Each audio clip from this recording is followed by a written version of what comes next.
Bom, hoje eu vou falar sobre o meu projeto de doutorado, né, que faz parte do DAI, Doutorado Acadêmico em Inovação. Só deixa eu aumentar a tela aqui. Primeiramente, meu nome é Carlos, né, então eu sou doutorando do Programa de Pós-Graduação em Ciências Exatas e Tecnológicas da Universidade Federal de Catalão. E o meu orientador é o professor doutor André Carlos Silva, e minha co-orientadora é a professora doutora Helenice Maria Chon Silva. Então, o meu trabalho de doutorado é sobre o desempenho de fontes alternativas de amido, né, como depressores na flutuação catiônica reversa de minério de ferro. Então, vou só contextualizar um pouquinho sobre o tema, né, sobre o que motivou a gente definir sobre esse tema, né, para o nosso projeto. E aí depois, então, vou falar um pouco da metodologia e de alguns resultados que a gente já obteve até então no nosso projeto.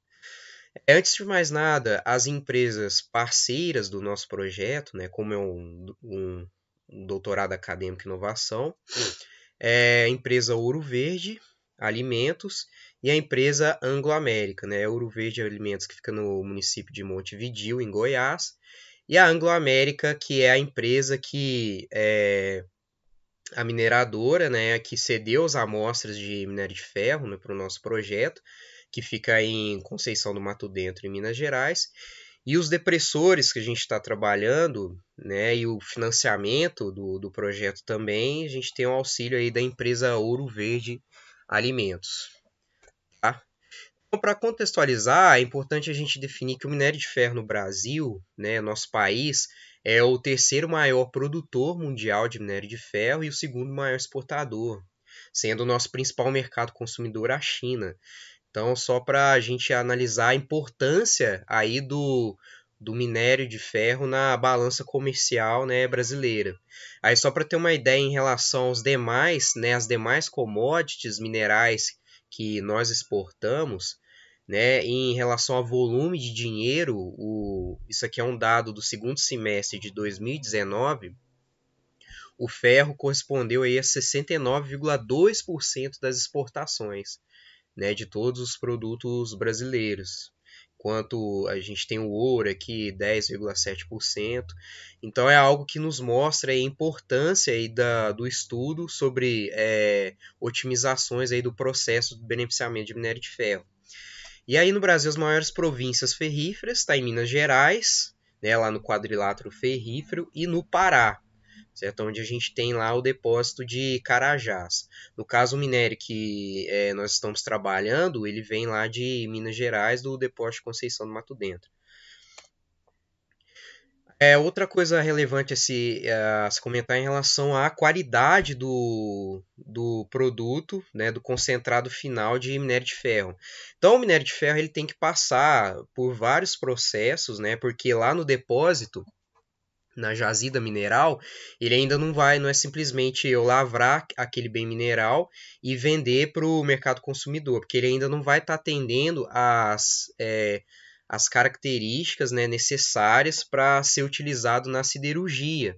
Então ele precisa passar por todo um processo de beneficiamento para conseguir então gerar um concentrado final de minério de ferro de qualidade.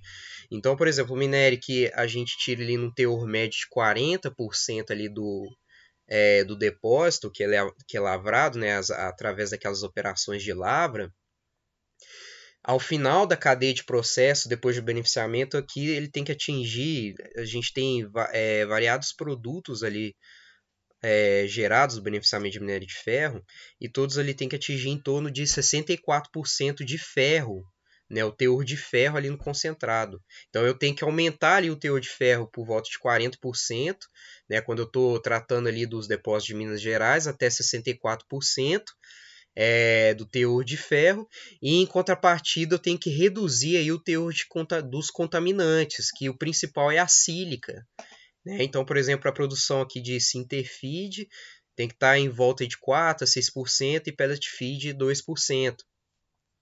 Então, a função principal da etapa aí de concentração mineral é justamente fazer o enriquecimento do meu teor de ferro para ele atender esse padrão de qualidade e, ao mesmo tempo, reduzir aí o meu teor dos contaminantes. E o principal método utilizado industrialmente para fazer isso é a flotação. Então a flotação basicamente é um equipamento onde eu vou ter bolhas, né, acendendo aqui sobre esse equipamento, e basicamente os minerais que têm superfície hidrofóbica, eles vão se aderir à bolha e vão subir até a camada de espuma, e os minerais que eles não são hidrofóbicos, ou seja, eles têm afinidade com a água, eles vão permanecer no equipamento. Então eu consigo separar esses minerais hidrofóbicos dos que eu chamo de hidrofílicos, então eu consigo fazer o enriquecimento do meu mineral de interesse, né? Concentrar ali no meu mineral de interesse. Mas, porém, eu preciso induzir de forma seletiva essa hidrofobicidade no mineral de interesse. Então, para conseguir fazer essa indução seletiva, eu preciso adicionar alguns reagentes químicos. E os principais classes de reagentes são os coletores e os depressores, né? A gente chama de catiônica reversa nesse caso, porque o coletor utilizado ele é um coletor catiônico, ou seja, ele tem carga positiva, e reverso porque eu vou flotar, na verdade, os minerais de ganga, né? Principalmente o quartzo, enquanto o mineral de ferro, que é principalmente a hematita, ela vai ficar ali suspenso no equipamento. Então, por isso que essa flotação utilizada para minério de ferro ela é chamada de flotação catiônica reversa. E aí o principal tema aqui, objeto de estudo do meu trabalho, são os depressores. Né, que no caso para minério de ferro, o principal depressor utilizado é amido. Ou seja, o depressor ele vai ter a função de absorver ali na superfície da partícula, né, do minério de ferro, e não deixar que os coletores adsorvam na superfície dessa partícula. Então eu consigo separar, né, manter a superfície do minério de ferro hidrofílica, e eu consigo separar ela então do quartzo. E aí, industrialmente falando, esse tipo de flotação, utilizando o amido como depressores, no Brasil, ela vem sendo utilizada desde a década de 70. Então, a princípio, se utilizava o amido puro de milho. Então, é principalmente utilizado o milho, né, como matéria-prima. Então, inicialmente se usava amido puro, depois passou por grits de milho e finalmente começou a ser utilizado a farinha de fubá, ou seja, eu fui utilizando produtos que são mais pobres. Por quê? Porque o milho, ao longo do tempo, ele foi encarecendo. E aí que vem o grande problema. Se a gente analisar o preço do minério de ferro aqui nos últimos 5 anos, né, desde 2017, a gente vê que teve uma certa estabilidade aí até 2019, mas teve um repentino aumento agora durante a pandemia, no ano de 2020, né, chegando aí a patamares acima de 200 toneladas. Acima de $200 por toneladas, mas aí por questões aí mercadológicas ali da China, que é o principal comprador, nos últimos meses houve uma queda repentina aí do preço do minério de ferro e há uma tendência aí dessa queda do preço dessa commodity. Ou seja, aliado a essa queda do preço da commodity, do minério de ferro, se a gente pode analisar o milho, né, que é a principal fonte, fonte botânica para a produção dos depressores na flotação de minério de ferro, a gente vê que ao longo dos 5 anos o milho ele só vem aumentando. Então, se a gente pegar aqui a partir de 2020, principalmente após essa crise, que é o preço em reais da saca de 60 quilos, o preço vem aumentando, né? Chegou aqui, a gente está a patamares ali de R$90 a saca de milho. Então isso aí acaba sendo um grande problema.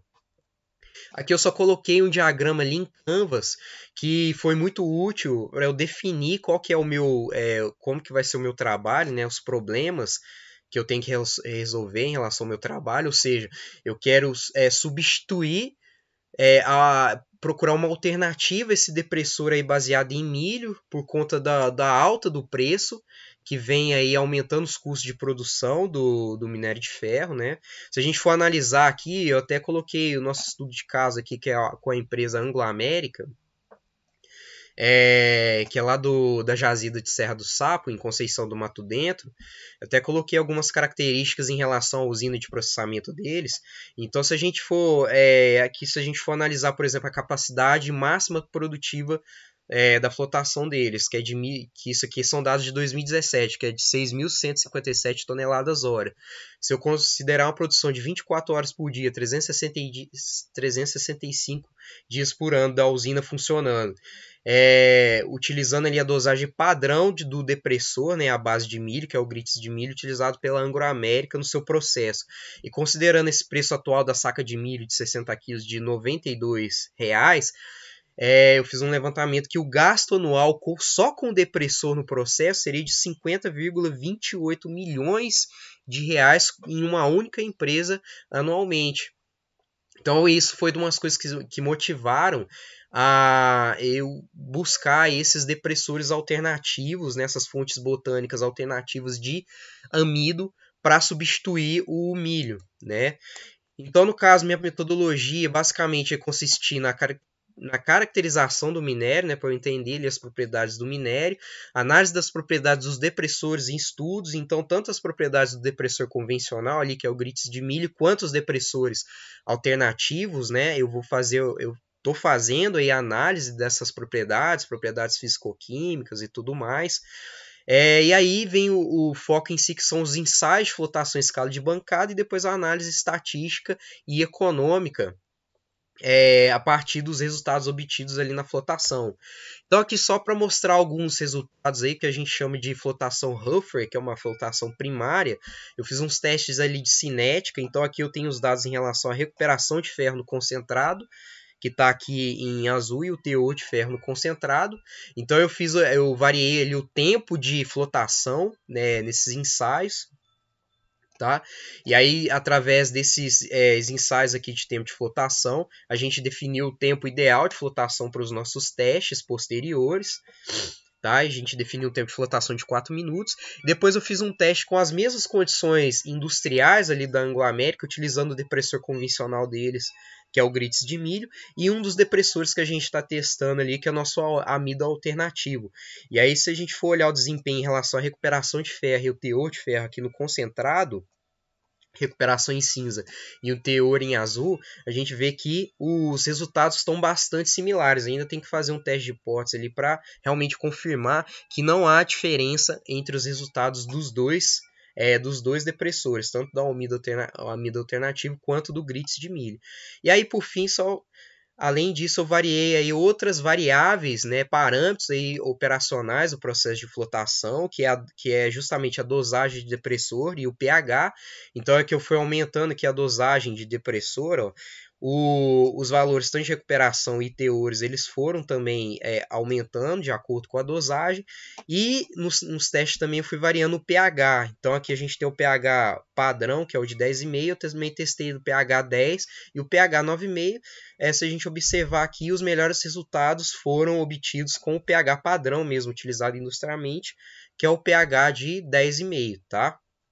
Então é isso, como o tempo é curto, né? Agradecer aí pelo convite aí em participar desse evento, agradecer aí meus orientadores, né, o laboratório, nosso laboratório Lampimim, onde é feito os ensaios, né, a Universidade Federal de Catalão, e o programa de pós-graduação de Ciências Exatas e Tecnológicas.